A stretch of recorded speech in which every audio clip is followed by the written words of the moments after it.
Students आज पढ़ेंगे class 8 NCERT chapter 12 India after independence का पार्ट 2।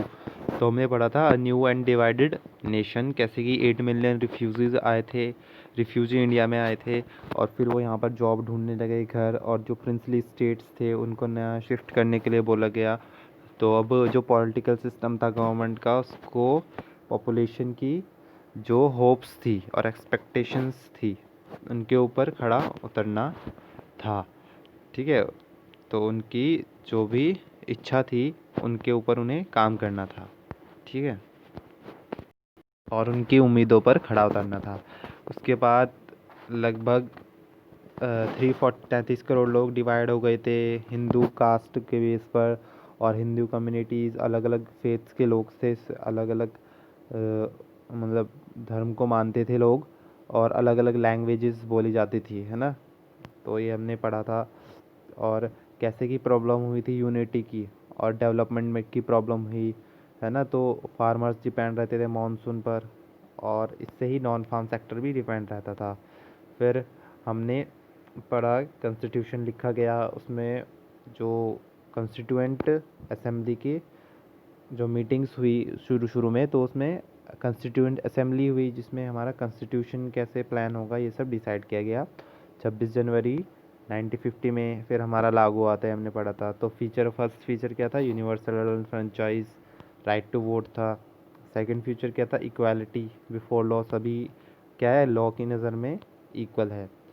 और क्या था हमने कि प्रिविलेज दिया जाएगा पूरेस्ट पीपल, जो गरीब लोग होंगे जिनके साथ क्या हुआ है, बहुत अत्याचार हुआ है, उनके साथ रिफॉर्म्स, उनको साथ जो भी बुरा हुआ है तो उसको दोबारा से सही करने के लिए, जो भी उनके साथ बुरा हुआ है उसके लिए रिफॉर्म्स निकाले जाएंगे, नई नई पॉलिसीज़ निकाली गई, है ना।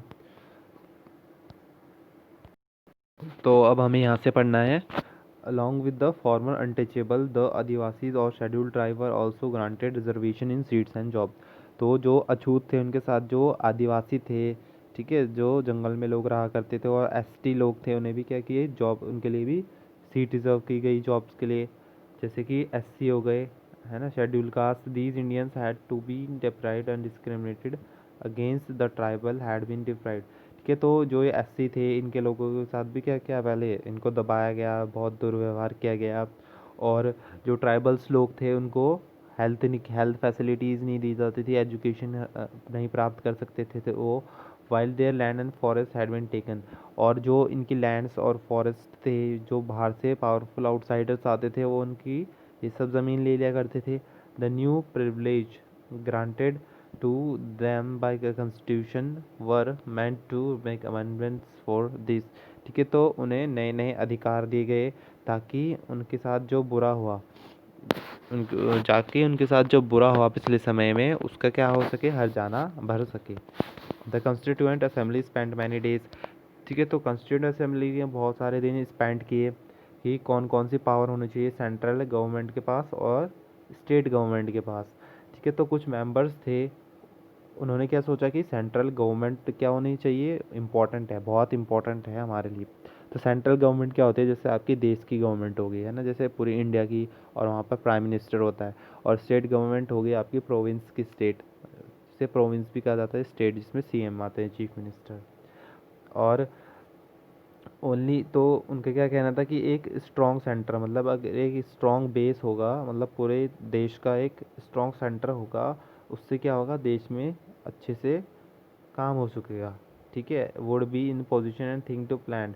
ठीक है, एज अ होल कंट्री के बारे में, पूरी कंट्री के बारे में अगर एक मजबूत सेंटर होगा तो पूरे अच्छे से वहाँ पर काम हो सकेगा और विकास हो सकेगा। Other members felt that province should have been great autonomy and freedom. ठीक है, तो दूसरे लोग सोचते थे कि जो प्रोविंस है, स्टेट है, उसके पास क्या होना चाहिए, ग्रेटर फ्रीडम होनी चाहिए और ऑटोनॉमी होनी चाहिए, मतलब हर लोगों के पास स्वतंत्रता होनी चाहिए ताकि वो क्या कर सकें सभी के साथ, और हर एक के ऊपर स्टेट में जितने भी लोग हैं उनके ऊपर ध्यान दिया जाए, ताकि उन्हें जो भी प्रॉब्लम हो वो स्टेट की गवर्नमेंट को बताते हैं ना, क्योंकि सेंट्रल से तो वो डायरेक्ट कांटेक्ट नहीं कर सकते इतना बड़ा। A member from Mysore. ठीक है, तो एक मेंबर था मैसूर का, तो उन्होंने क्या किया, fear that under present system, कि जो प्रेजेंट सिस्टम है डेमोक्रेसी का, जो सेंट्रल गवर्नमेंट है, जैसे कि अगर सेंट्रल गवर्नमेंट है सिर्फ, जैसे कि Delhi Delhi and it is not allowed to work in the same sense spirit of the rest of the country, कि चलिए कि क्या कहते हैं कंट्री में, तो जो कंट्री का गवर्नमेंट है, स्टेट, तो कहाँ से हो रही है रेगुलेटेड, दिल्ली से हो रही है, पर जो बाकी के स्टेट्स बचे हैं तो उनका क्या होगा सेम सेंस में। ठीक है। अ मेंबर फ्रॉम मद्रास, एक मेंबर था मद्रास का, उन्होंने कहा कि जो भी रिस्पॉन्सिबिलिटी है स्टेट्स के लोग, तो उसकी रिस्पॉन्सिबिलिटी किसकी होनी चाहिए, स्टेट गवर्नमेंट की, प्रोविंशियल गवर्नमेंट की। ठीक है। तो constitution sought to balance these competing claims by providing the list of subject. ठीक है। तो कॉन्स्टिट्यूशन ने जो ये सब क्लेम किए गए थे, ठीक है, जो ये सब बोला जा रहा था, इनको अच्छे से विचार करते हुए उन्होंने क्या निकाले, कुछ लिस्ट ऑफ सब्जेक्ट्स निकाले। मीन्स जैसे कि आपकी यूनियन लिस्ट विद सब्जेक्ट, ठीक है, अलग अलग 3 लिस्ट निकाली गई आपकी, यूनियन लिस्ट, स्टेट लिस्ट और कॉन्करेंट लिस्ट। अब देखिए यूनियन लिस्ट जो था उसमें सब्जेक्ट था जैसे कि आपके टैक्सेस, डिफेंस और फॉरेन अफेयर्स हो गए। ठीक है, देश के टैक्स से रिलेटेड डिफेंस, आर्मी हो गई आपकी, और जो भी विदेशी अफेयर्स हैं, बातें हैं और मुद्दे हैं, उन पर यूनियन लिस्ट बनाई गई। Which would be exclusive responsibility, जो कि सेंटर की रिस्पॉन्सिबिलिटी थी।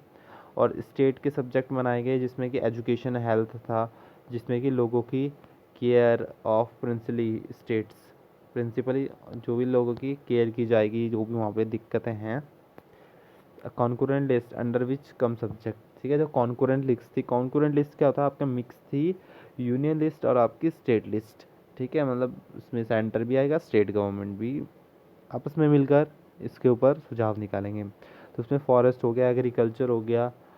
ठीक है, इन दोनों की क्या थी, जॉइंट रिस्पॉन्सिबिलिटी थी। हम यहाँ पर देखिए डॉक्टर B.R. अम्बेडकर। ठीक है, तो ये क्या थे, 1891 में बॉर्न हुए थे, 1956 से, और इनको बाबा साहिब के नाम से बोला जाता था। और ये दलित मराठी स्पीकिंग फैमिली से थे, और एक लॉयर थे, एक इकोनॉमिस्ट थे, और क्या थे, लीडर थे दलित्स के, and the father of Indian constitution. ठीक है, तो फादर ऑफ इंडियन कॉन्स्टिट्यूशन थे और दलित थे, और क्या थे ये, लीडर भी थे दलित्स के। तो हम यहाँ से पढ़ेंगे। तो एक और डिबेट जो हुआ कॉन्स्टिट्यूएंट असेंबली में, वो किसको लेकर हुआ, लैंग्वेज को लेकर। ठीक है, तो बहुत से लोग ये मानते थे कि जो इंग्लिश लैंग्वेज है, जब ब्रिटिशर्स रूलर्स यहाँ से चले गए थे उनके साथ चली जानी चाहिए थी, और इसकी प्लेस किसको लेना चाहिए, हिंदी को लेना चाहिए। पर जो लोग हिंदी नहीं बोलते थे उनके क्या थे, कुछ अलग अलग राय थी।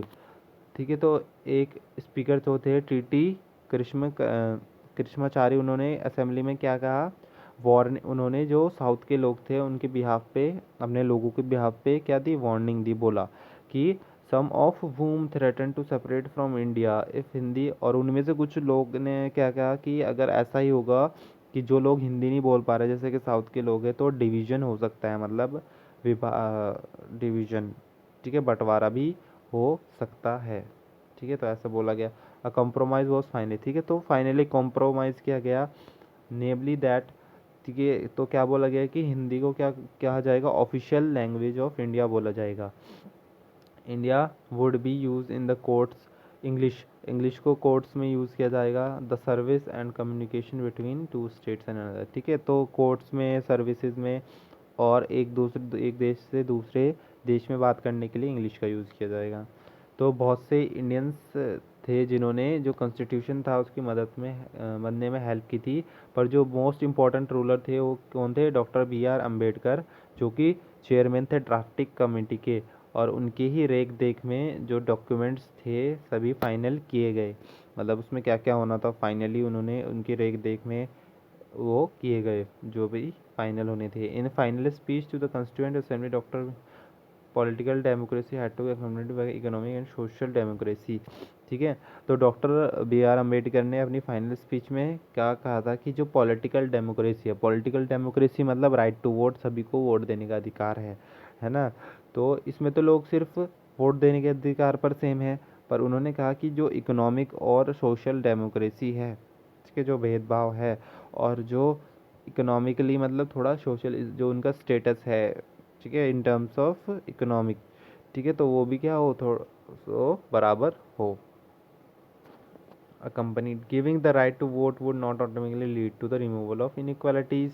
ठीक है, तो अगर सिर्फ राइट टू वोट मिलेगा, इससे जो दूसरी इनइक्वालिटीज़ है, ठीक है, वो नहीं हटेगी अपने आप ही, जैसे कि रिच और पुअर, है ना, और बिटवीन अपर कास्ट और lower caste. With the new constitution he said India was, ठीक है, तो यहाँ पर ये कहा गया कि अगर राइट टू वोट दे दिया जाएगा तो जो इनइक्वालिटी वो तो नहीं हट जाएगी, है ना, फिर भी क्या होगा, रिच एंड पुअर के बीच होगा discrimination, lower caste upper caste. तो उन्होंने कहा कि क्या होना चाहिए, सोशल और इकोनॉमिक भी होना चाहिए democracy. Going to enter in the life of contradiction, तो इसमें बहुत सारी क्या की गई, लड़ाई वो हुई, कॉन्ट्राडिक्शंस मतलब लड़ाइयाँ हुई, लड़ाइयाँ मीन्स बहस हुई इस बारे में बहुत।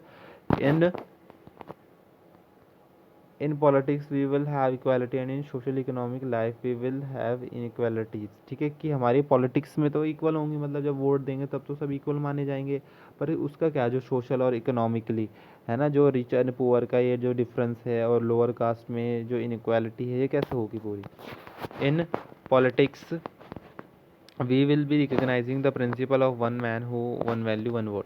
ठीक है, तो इन्होंने क्या कहा कि लॉन्ग टर्म में क्या चाहिए हमें, principal of one man one vote one value. ठीक है, तो एक आदमी एक वोट और एक वैल्यू। ठीक है, क्योंकि जो भी आदमी वोट दे रहा है उसकी अपनी कुछ वैल्यू है, जैसे उसकी एक वोट की ना, एक वोट की इंसान की वैल्यू है, वैसे ही उनकी भी पर्सन की भी कुछ वैल्यू है। In our social and economic life we shall by reason of our social structure continue to deny the principle of one man one value। ठीक है, तो हमारे जो सोशल और इकोनॉमिक लाइफ क्या होना चाहिए, इक्वल होनी चाहिए, और इसी से क्या होगा, लोग ऊपर बढ़ पाएंगे, और कोई भी ये डिनाई नहीं कर सकता कि 1% वन मैन वैल्यू होती है। तो इस पर काफ़ी चर्चा की गई, और finally one man one value का भी उसके लिए आपके रूल्स एंड रेगुलेशंस निकाले गए। How are states to be form, अब स्टेट्स कैसे फॉर्म होने थे। back in 1920s the Indian National Congress, the main party of freedom struggle, had promised once country won independence each major linguistic group would have in its province। ठीक है, तो 1920s में जो Indian national Congress थी, जो main party थी freedom आज़ादी की लड़ाई में, तो उसने प्रॉमिस किया कंट्री से कि एक बार इंडिपेंडेंस हो जाए, फिर जो लिंग्विस्टिक ग्रुप है, मतलब जो जो लोग अलग अलग भाषा बोलते हैं, और ठीक है, तो लिंग्विस्टिक ग्रुप हो गया आपका एक तरीके से एक लिंग्विस्टिक स्टेट या फिर प्रोविंस। ठीक है, तो मतलब एक ऐसा देश बना जा, मतलब ऐसे राज्य बनाए जाएंगे जिसमें कि हर देश जो कि अलग भाषा के है उनको अलग डिवाइड किया जाएगा। पर जो गांधी जी थे और महात्मा नेहरू जी थे वो नहीं, यह चाहते नहीं थे, पर उन्होंने क्या, फिर भी उनको करना पड़ा ये। ठीक है, तो यहाँ पर देखेंगे उनको ये प्रॉमिस किया गया था कि लिंग्विस्टिक ग्रुप में उनके बांटा जाएगा, लिंग्विस्टिक मतलब लैंग्वेज के बेस पे स्टेट डिवाइड किए जाएंगे। However after independence the Congress did not take any step to honour this promise, पर जो कांग्रेस थी उन्होंने ऐसा कुछ स्टेप नहीं किया जो कि उन्होंने प्रॉमिस किया था। For India had been divided on the basis of religion, कि इंडिया को रिलीजन के बेसिस पर, धर्म के बेसिस पर, despite the wishes and efforts of Mahatma Gandhi, freedom had come not to one nation but to to.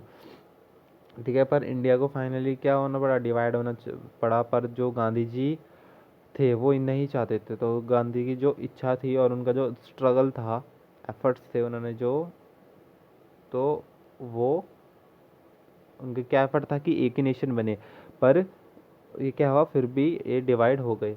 As a result of the partition of India more than a million people had been killed in riots between Hindu and Muslims. ठीक है, जब partition हुआ India में तो लाखों की तादाद में लोग मर गए, हिंदू और Muslims. Could the country afford further, क्या अब भी जो कंट्री है उसको डिवाइड होना चाहिए था, अब भी जो डिवीज़न है लैंग्वेजेस के बेस पर। ठीक है, क्योंकि जब पार्टीशन हुआ था हिंदू मुस्लिम काफ़ी लोग मर गए थे लाखों की तादाद में, तो इसलिए जो गांधी जी थे और जो जवाहरलाल नेहरू, तो ये नहीं चाहते थे कि और डिवीज़न हो फर्दर आगे लोगों में, सब क्या रहें, एक से रहें, एकता से। तो जो प्राइम मिनिस्टर नेहरू थे और डिप्टी प्राइम मिनिस्टर थे वल्लभ भाई पटेल, वो अगेंस्ट थे इनके लिंग्विस्टिक स्टेट के। तो पार्टीशन के बाद नेहरू जी ने कहा disruption tendency had come to the fore, ठीक है, मतलब बांट देने वाली एक क्या आ गई है, स्थिति आ गई हमारे सामने। और इसमें हमें अब लोगों को क्या होने की ज़रूरत है, एक साथ मजबूत और यूनाइटेड, ठीक है, एकता आने की ज़रूरत है लोगों में।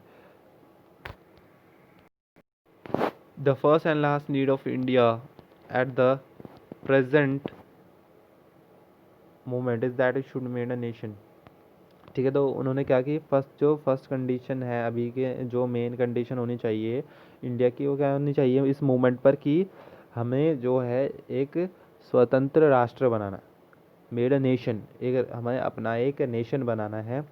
Every which the growth of the national has to forward, कि जो भी हमारी देशभक्ति से रिलेटेड स्टेप्स है वो हमें आगे लेने चाहिए। और उसके बीच में जो मुश्किलें आ रही हैं, जो देशभक्ति से अलग रास्ते जा रहे हैं, उनको हमें नहीं फॉलो करना चाहिए। We should have applied this test to linguistic provinces also, और उन्होंने ये टेस्ट लिंग्विस्टिक प्रोविंसेस पे भी अपनाया। And by this test in our opinion they can not be supported, और पर जो ये टेस्ट था लिंग्विस्टिक प्रोविंस का, उनको उन पे सपोर्ट नहीं मिला। That the Congress leader would now go back on their promise created disappointment, ठीक है। तो अब जो कांग्रेस लीडर थे, उन्हें दोबारा से जो उन्होंने वादा किया था, उनको वहाँ पर जाना पड़ रहा था, जो उन्हें याद करना पड़ रहा था वो, इससे काफ़ी लोगों में क्या हुई थी, डिसअपॉइंटमेंट हुई थी, निराशा हुई थी। जो कन्नड़ स्पीकर्स थे, मलयालम स्पीकर, मराठी स्पीकर थे, उन्होंने क्या मांग की कि हमारा अपना ओन स्टेट्स होना चाहिए। तो एक ऐसे ही एक प्रोटेस्ट स्ट्रॉन्ग जो प्रोटेस्ट हुआ था, विरोध हुआ था, वो किसके, तेलुगु स्पीकर थे, districts of what was the Madras presidencies, ठीक है। तो तेलुगु स्पीकिंग जो थे डिस्ट्रिक्ट थे, वहाँ से सबसे ज़्यादा बड़ा प्रोटेस्ट हुआ था, विरोध हुआ था, जिसको मद्रास प्रेसिडेंसी भी है अब कहा गया है। तो जब नेहरू जी क्या जा रहे थे, कैंपेन पे जा रहे थे, ठीक है, मतलब जैसे रैली निकलती है उस पर जा रहे थे इलेक्शन के टाइम पर 1952 में, तो उनको क्या मिले, ब्लैक फ्लैग्स देखने को मिले वहाँ पर और स्लोगन्स। तो उसमें क्या डिमांड हो रही थी कि हमें क्या चाहिए, अपना अलग से आंध्रा, वी वांट आंध्रा, इसका मतलब उन्हें अपना एक स्टेट चाहिए, आंध्र प्रदेश। इन अक्टूबर ऑफ दैट ईयर, तो अक्टूबर में उस साल, जो एक वेटेरन थे, मतलब बहुत बड़े फॉलोवर थे गांधी जी के, है ना, वेटेरन मतलब जो कि किसी के लिए काम करते हैं बहुत लंबे समय से का फॉलो करते हैं, तो फॉलोअर्स थे जिनका नाम था पोती पोती सीमालू, ठीक है। तो उन्होंने हंगर मतलब क्या किया, धरने पे बैठ गए, भूख हड़ताल की उन्होंने, और डिमांड किया कि तेलुगु स्पीकर्स के लिए अलग से स्टेट होना चाहिए, ठीक है। As fast went on attracted much support, हड़ताल once were observe in many towns, ठीक है। तो उन्हें काफ़ी सपोर्ट मिला, जो पोती श्रीवालू थे स्टेट्स को लेकर प्रोटेस्ट में, तो कहीं जगह फिर हड़ताल और बांस ये सब देखने को मिले बहुत सारे राज्य में। तो 15 दिसंबर 1952 में क्या हुआ, 58 डेज जब उन्होंने फासले का रखा तो उनकी डेथ हो गई, और ये न्यूज़पेपर में दिखाया गया। जैसे ही ये न्यूज़पेपर में दिखाया गया, तो श्रीमालू एनगल्फ इंटायर, तो पूरे जो आंध्र प्रदेश था उसमें क्या हो गया, बहुत सारे दंगे फसाद हुए, चाउस फिर बहस होने लग गई। The protest were so wide spread and intense that the central government was force to give in to the demand, ठीक है। तो प्रोटेस्ट इतना बड़ा था, इतना फैल गया कि जो गवर्नमेंट थी उनको उनकी डिमांड पूरी करने पड़ी। तो वह 1 अक्टूबर 1953 को नया स्टेट आया और आंध्र प्रदेश बना, ठीक है। तो आंध्र प्रदेश बनने के बाद जो दूसरे कम्युनिटीज़ थे, दूसरे लैंग्वेज के लोग थे, उन्होंने भी क्या किया, अपने मांग की सेपरेट स्टेट की, ठीक है। तो एक रीऑर्गेनाइजेशन कमीशन, ठीक है, तो state reorganization commission set up की गई, मतलब ये कैसे ऑर्गेनाइजेशन थी, जो भी लोग मांग कर रहे हैं उसकी रिपोर्ट बनाई जाए।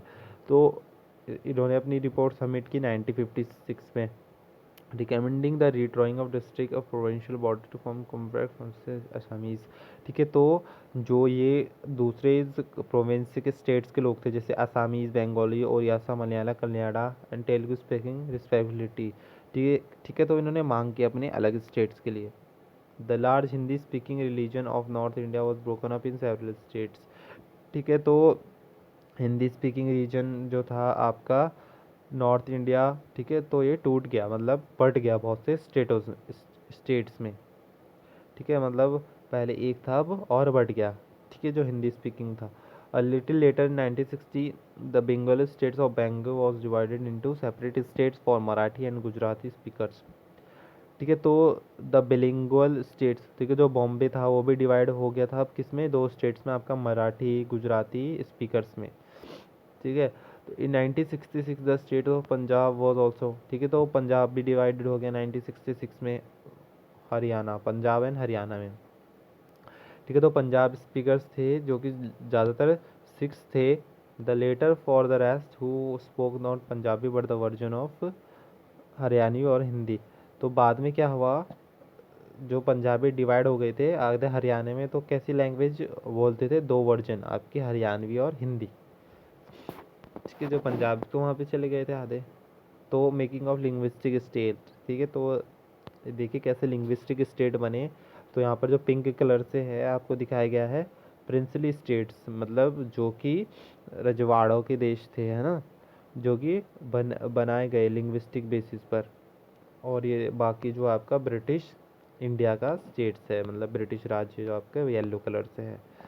तो अब ये देखिए अर्स्टवाइल प्रिंसली स्टेट और अदर स्टेट्स, हाँ ठीक है। तो अर्स्टवाइल प्रिंसली स्टेट्स,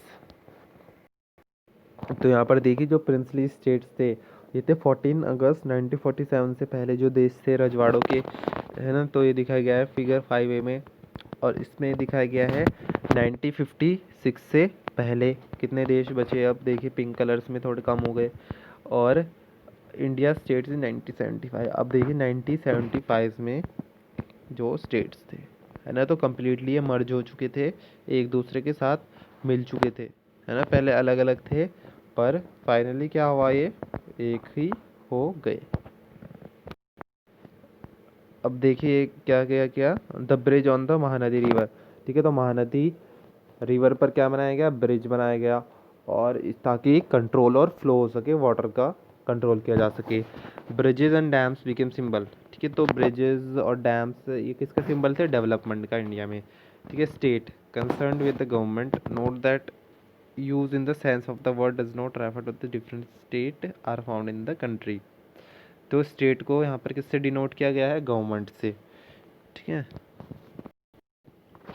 तो यहाँ पर आप पढ़ेंगे प्लानिंग फॉर डेवलपमेंट, मतलब डेवलपमेंट के लिए काम किया गया। तो यहाँ पर जो स्टेट है इसका मतलब गवर्नमेंट से कंसर्न किया गया है, इसका मतलब ये नहीं है कि टू सेपरेट स्टेट्स, ठीक है। तो यहाँ पर फिगर 7 में देखिए जो गांधी जी सागर बांध पर काम चल रहा है, तो ये फर्स्ट 4 डैम्स थे जो कि चंबल रिवर पे बने थे मध्य प्रदेश में, और ये कब तक बन गए थे, 1960 में, ठीक है। लिफ्टिंग इंडिया एंड इंडियंस, ठीक है, तो इंडिया को क्या ऊपर की तरफ उठाया जा सके और गरीबी से बाहर निकाला जा सके, and building a modern technical and industrial base were among the major objective, ठीक है। और क्या किया जाए, टेक्नोलॉजिकल मॉडर्न टेक्नोलॉजीज लाई जाए, इंडस्ट्रियल बेस बनाए जाए, तो ये मेन ऑब्जेक्टिव थे नेशन के। तो 1950 में गवर्नमेंट ने प्लानिंग कमीशन बिठाई और डिज़ाइन की गई और पॉलिसीज़ निकाली गई इकोनॉमिक डेवलपमेंट के लिए।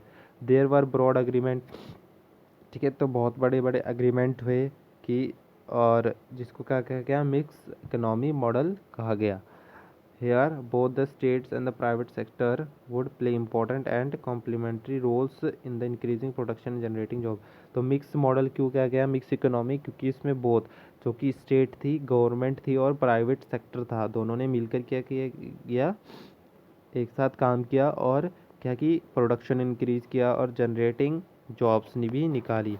What respectfully these roles were to be, ठीक है, तो ये रोल्स क्या क्या थे, which industry should be initiated by the state and which by the market, how to achieve balance between the different region state was to be defined by planning commission, ठीक है। जो प्लानिंग कमीशंस थी तो उन्हें दिखाना था कि कौन सी जो इंडस्ट्रीज़ है वो स्टेट में लगेगी और कौन सी मार्केट में, और मतलब इनको बैलेंस बनाना था दोनों रीजन में, ठीक है, स्टेट्स में भी और मार्केट में भी।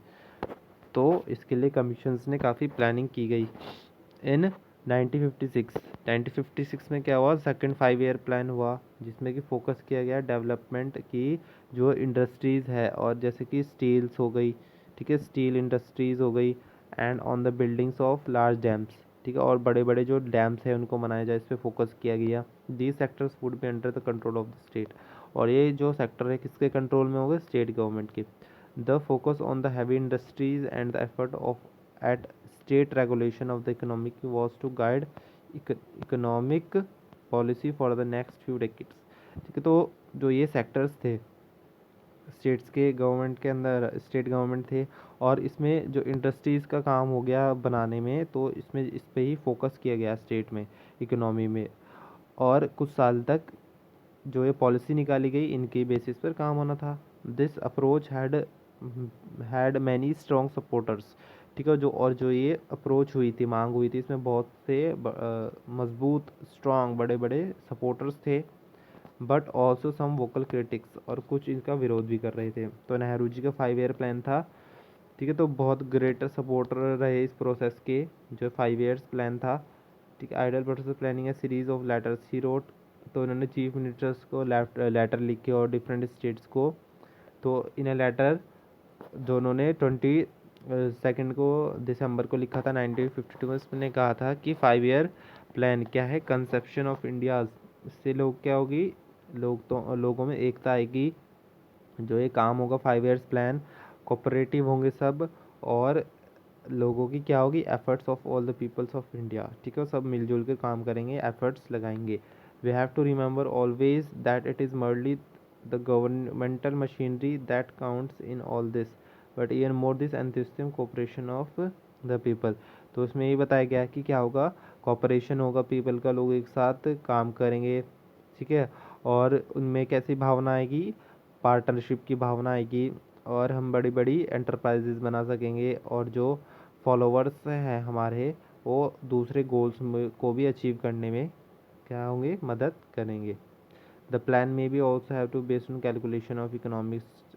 ठीक है, और जो ये प्लान है किसके बेसिस पर होना चाहिए, economy statistics, like the figure statistics. ठीक है, कितना काम हो रहा है, कितनी जो कुछ भी लग रही है। तो पर इसमें मेन स्कीम क्या थी कि 5 साल में पॉलिसीज़ निकाली जाएगी और सब लोग मिलजुल कर उसमें काम करेंगे।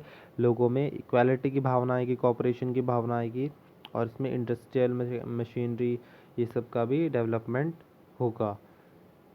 ठीक है, इसमें ये बताया गया आपका, यहाँ पर दिखाया गया आपको, जो ये देखिए जवाहरलाल नेहरू कहाँ गए, भिलाई स्टील प्लांट में गए गए ठीक है, तो सोवियत यूनियन, तो which with the help of the former Soviet union, किसकी हेल्प से, सोवियत यूनियन 1959 में।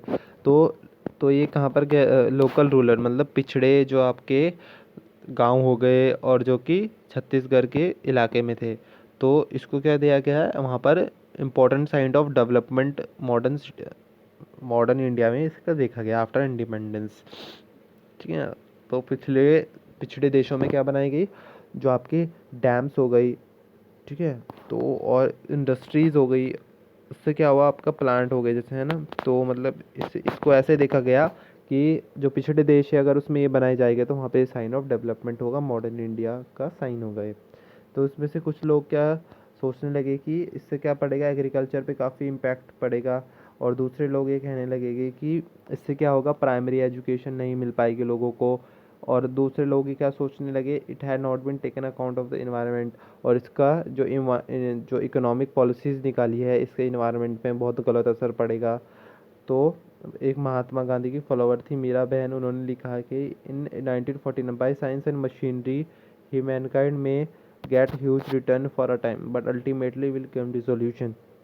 ठीक है, कि उनकी गांधी जी की फॉलोअर थी मीरा बहन, उन्होंने क्या कहा कि साइंस और मशीनरी जो है हो सकता है कि ये क्या हो, कम समय में क्या है, बहुत ज़्यादा रिटर्न दे, बहुत ज़्यादा पैसे दे, पर लंबे समय के लिए ये क्या है, एक डिसोल्यूशन, बर्बादी की तरफ ले जाएगा। We have got to study nature balance and develop our life within her laws if we have to survive as a physical healthy and moral decent species. ठीक है, तो उन्होंने क्या कहा कि हमें नेचर को बैलेंस में लेके चलना पड़ेगा, और जो विकास है हमारी ज़िंदगी का, वो किसके नियमों के हिसाब से होना चाहिए, इन्वायरमेंटल। ठीक है, अगर हमें विकास करना है तो हमें जो है आपका इन्वायरमेंटल लॉज को भी देखना पड़ेगा, और फिज़िकली हेल्दी और मोरल डिसेंट स्पीशीज़ बनना पड़ेगा। ठीक है, तो मतलब इसमें यही बताया गया आपको। स्टूडेंट्स, तो ये पढ़ेंगे हम। आपका वीडियो काफ़ी लंबा हो चुका है, तो आपका थोड़ा सा चैप्टर रह गया है, ये पढ़ेंगे हम आपका पार्ट 3 में। Thank you.